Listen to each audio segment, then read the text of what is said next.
28 मई 2024 की सुबह थाने में जब पुलिस अपने रोज़मर्रा के काम में लगी थी तो कंट्रोल रूम में एक फ़ोन आता है।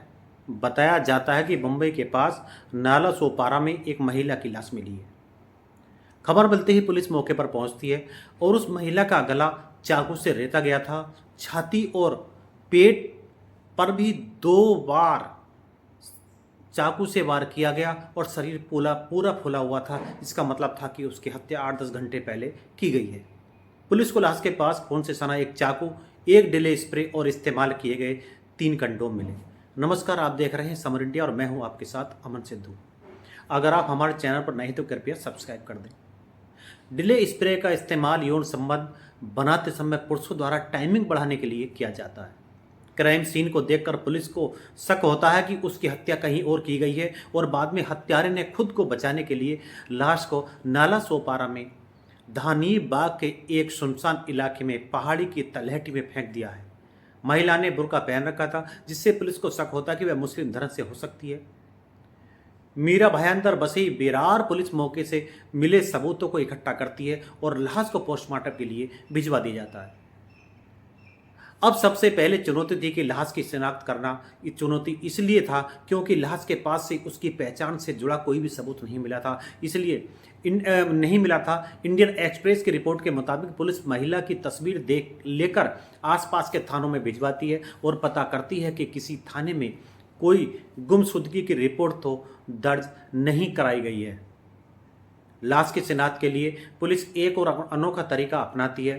क्योंकि महिला की लाश बुर्के में मिली थी, इसलिए पुलिस आसपास के इलाकों की वोटर लिस्ट मंगाती है और उसमें से पुलिस घरों को चुनकर एक टीम पूछताछ के लिए भेजी जाती है और इस केस को सुलझाने के लिए पुलिस की एक टीम सबूतों पर भी काम कर रही थी। मौके से मिले चाकू के बारे में आसपास की दुकानों पर पूछा जाता है, लेकिन कोई सुराग नहीं मिलता है। दूसरा सबूत था वो डिले स्प्रे जो बॉडी के पास मिला था और उसके ऊपर बैच नंबर दर्ज था। पुलिस की एक टीम उसे लेकर आसपास के मेडिकल स्टोरों पर जाकर पूछताछ करती है। कई दुकानों पर भटकने के बाद आखिरकार पुलिस को वो मेडिकल स्टोर मिल जाता है जहां से ये स्प्रे और कंडोम खरीदे गए थे। दुकानदार बताता है कि एक आदमी ये सामान लेकर गया था। अब पुलिस मेडिकल स्टोर में लगे सीसीटीवी कैमरे से उस शख्स की तस्वीरें लेती है जिसने ये सामान खरीदा था। पुलिस को पहला सुराग और संदिग्ध आरोपी की तस्वीर मिल चुकी थी। इधर जो टीम पुलिस घरों में पूछताछ के लिए गई थी उसे एक घर में 2 बच्चे रोते हुए मिलते हैं और पड़ोसियों से पूछने पर पता चलता है कि इन बच्चों की मां पिछले 3 दिन से लापता है और पिता अपनी पत्नी की रिपोर्ट दर्ज कराने के लिए गया है। टीम वापस पुलिस थाने आती है और जहां उन्हें जियाउल शाह नाम का वह शख्स मिलता है जिसकी पत्नी लापता थी। पुलिस उसे लाश की तस्वीरें दिखाती और वह पहचान लेता है कि वह उसकी पत्नी है। नाम था शायरा बानो, उम्र 34 साल। पहचान पुख्ता करने के लिए उसे मुर्दाघर भी ले जाया जाता है जहां चूड़ियों, कपड़ों और पैर की एक छोटी उंगली देखकर वह उसे अपनी पत्नी ही बताता है। इसके बाद पुलिस जियाउल को वह तस्वीर दिखाती है जो मेडिकल स्टोर के सीसीटीवी कैमरे में ली गई थी। जियाउल बताता है कि हाँ, यह तस्वीर उसके भतीजे नजाबुद्दीन मोहम्मद शामी की है।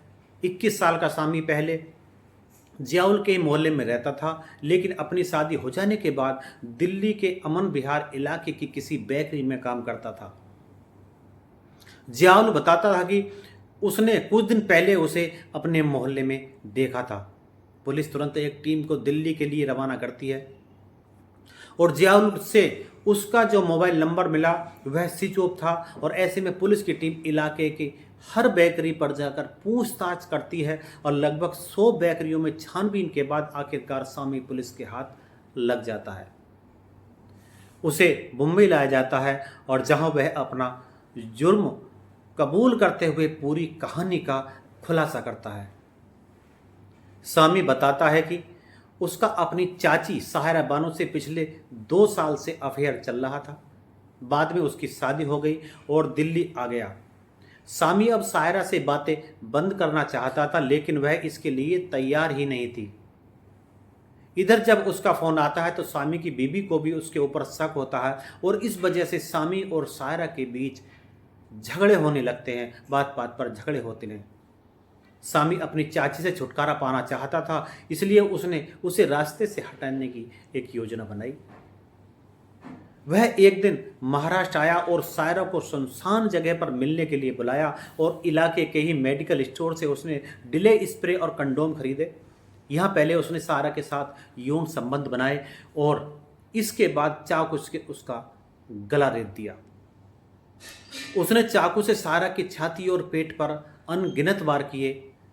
सायरा जब तक मर नहीं गई, जब तक वह वार करता रहा, तो उसकी लाश को पहाड़ी की तलहटी में फेंक दिया और चाकू, डिले स्प्रे और इस्तेमाल किए गए कंडोम उसने वहीं पर छोड़ दिए और बाद में वह दिल्ली लौट आया। सामी कभी पकड़ में नहीं आता, लेकिन मौके पर मिले स्प्रे ने उस तक पहुंचने का सुराग दे दिया। पुलिस ने उसके ऊपर संबंधित धाराओं में केस दर्ज कर जेल भेज दिया। आप इस चाची और भतीजे के बारे में क्या कहना चाहते हैं, नीचे कमेंट बॉक्स में बताएं। इस पूरी कहानी को सुनाने का तात्पर्य आपको जागरूक करना, आपको सावधान करना, आपको सतर्क करना है। सावधान रहें, सतर्क रहें। मिलते हैं अगली वीडियो में, तब तक के लिए नमस्कार।